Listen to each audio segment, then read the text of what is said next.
이 게임이 왜 아직도 살아남았는지 알고 계십니까? 10년이 넘었는데도 테이블에서 사라지지 않은 이유가 있습니다. 단순히 유명해서가 아닙니다. 수많은 게임이 이 게임을 따라 만들었습니다. 그리고 대부분은 넘질 못했습니다. 짧은 시간 안에 전략의 본질을 보여주는 게임. 오늘 영상에서 그 이유를 분명하게 짚어봅니다. 이 영상을 끝까지 보시면 왜 세븐 원더스가 기준이 되었는지 알게 됩니다.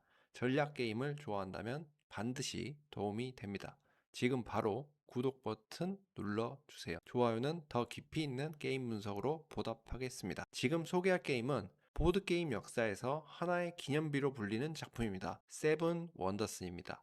이 게임은 단순히 유명한 게임이 아니라 이후 수많은 게임의 기준이 된 카드 드래프트라는 시스템을 대중화했고 지금도 여전히 테이블 위에 오르고 있습니다. 세븐 원더스는 2010년에 출시된 문명 발전 카드 게임입니다. 플레이어는 각각 하나의 고대 문명을 맡아 자신의 도시를 발전시켜 나갑니다. 게임은 총 3개의 시대를 거치며 진행됩니다. 각 시대마다 카드를 선택하고 선택하지 않은 카드는 이웃에게 넘깁니다. 이 선택과 전달의 반복이 게임 전체를 관통하는 핵심 구조입니다.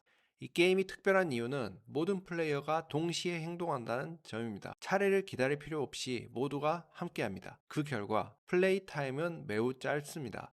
숙련된 플레이어라면 20분 안에도 한 판을 끝낼 수 있습니다. 최대 7명까지 플레이가 가능하다는 점을 고려하면 놀라운 설계입니다. 플레이어는 매 턴마다 카드 한 장을 선택합니다. 이 카드는 3가지 방식 중 하나로 사용됩니다. 첫째, 카드를 내려 즉시 효과를 얻습니다. 둘째, 카드를 버리고 자신의 불가사의를 건설합니다. 셋째, 카드를 버리고 코인을 획득합니다. 이 단순한 선택이 매 턴 반복되며 플레이어는 끊임없이 고민하게 됩니다. 카드를 내려놓으면 그 카드는 자신의 테이블 앞에 놓입니다. 이 카드들이 쌓여 하나의 엔진을 만듭니다. 자원 카드, 상업 카드, 군사 카드, 과학 카드 등 다양한 색깔의 카드가 존재합니다. 색깔만 보아도 해당 카드의 역할을 직관적으로 알 수 있도록 설계되어 있습니다. 이 아이콘 중심의 디자인은 세븐 언더스를 상징하는 특징 중 하나입니다. 자원 시스템 역시 매우 독특합니다. 이 게임에는 자원 토큰이 존재하지 않습니다. 대신 이전에 내려놓은 카드가 자원이 됩니다. 한 턴에 한 번 해당 자원을 사용할 수 있습니다. 만약 자원이 부족하다면 이웃의 자원을 돈을 주고 빌릴 수 있습니다. 협상은 없고 계산만 존재합니다. 이 단순함이 게임의 속도를 유지합니다. 세븐 원더스는 처음 보면 복잡해 보일 수 있습니다. 아이콘이 많고 카드 효과가 다양하기 때문입니다. 하지만 몇 판만 지나면 놀라울 정도로 매끄럽게 흘러갑니다. 텍스트 대신 아이콘을 선택한 이유가 분명히 느껴집니다. 언어에 거의 의존하지 않는 구조 덕분에 국적이 달라도 함께 플레이할 수 있습니다. 이 게임은 단순한 재미를 넘어 하나의 기준이 되었습니다. 동시 진행, 짧은 플레이 타임, 명확한 선택 구조. 이 3가지를 모두 만족시킨 게임은 많지 않습니다. 세븐 원더스는 그 어려운 균형을 정확히 맞춰낸다. 그래서 출시 후 10년이 지나서도 여전히 회자되고 있습니다. 세븐 원더스의 진짜 재미는 선택의 압축에 있습니다. 매 턴 플레이어는 단 하나의 카드만 선택합니다. 하지만 그 한 장의 선택이 이후 모든 전개를 바꿉니다. 이 게임이 전략 게임으로 평가받는 이유가 바로 여기에 있습니다. 카드는 색깔에 따라 역할이 명확히 구분됩니다. 갈색과 회색 카드는 자원을 제공합니다. 노란색 카드는 상업과 거래를 담당합니다. 파란색 카드는 점수를 직접적으로 제공합니다. 초록색 카드는 과학 발전을 의미하며 세트 수집의 재미를 더합니다. 빨간색 카드는 군사력을 담당하며 이웃과의 경쟁을 만들어냅니다. 보라색 카드는 길드 카드로 게임 후반 점수 계산의 변수가 됩니다. 이러한 구성 덕분에 플레이어는 자연스럽게 방향성을 고민하게 됩니다. 자원을 먼저 확보할지, 점수를 쌓을지, 과학에 집중할지 선택해야 합니다. 모든 전략을 동시에 추구하는 것은 거의 불가능합니다. 그래서 매판 다른 흐름이 만들어집니다. 불가사의 시스템 역시 세븐 원더스를 특별하게 만듭니다. 각 플레이어는 서로 다른 불가사의를 받습니다. 이 불가사의는 고유한 능력과 보상을 제공합니다. 같은 카드라도 어떤 불가사의를 가진 플레이어에게 가느냐에 따라 가치가 달라집니다.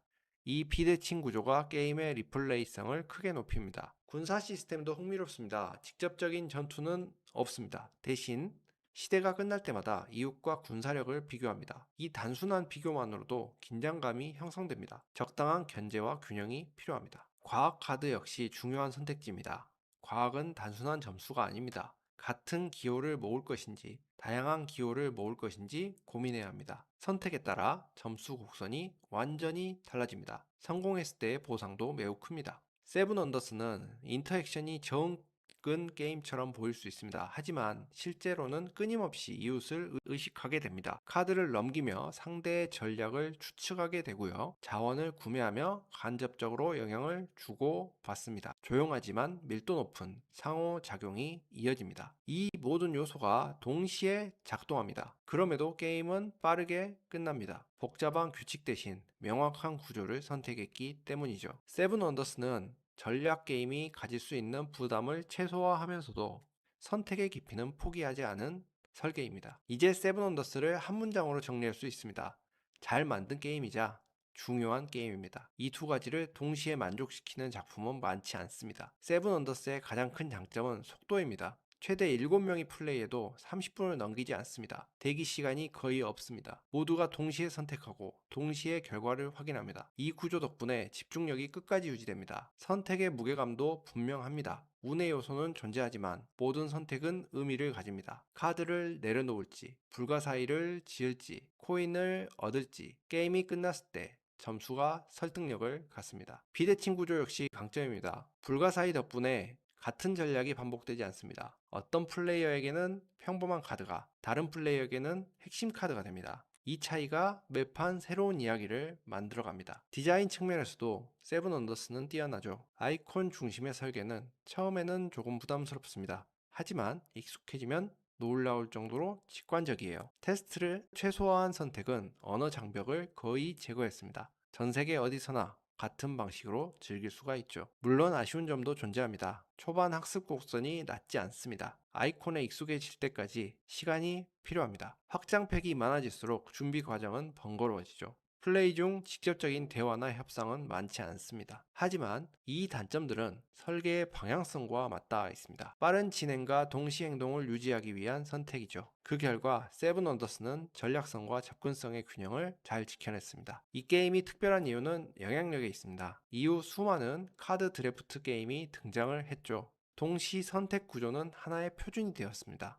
세븐 원더스는 흐름을 만든 게임이라고 할 수 있습니다. 출시된 지 10년이 넘었지만 지금 플레이해도 전혀 낡지 않았습니다. 오히려 처음 접하는 사람에게도 여전히 추천할 수 있는 작품입니다. 세븐 원더스는 유행을 타는 게임이 아닙니다. 기준이 된 게임이죠. 그래서 지금도 테이블 위에 오르고 있습니다.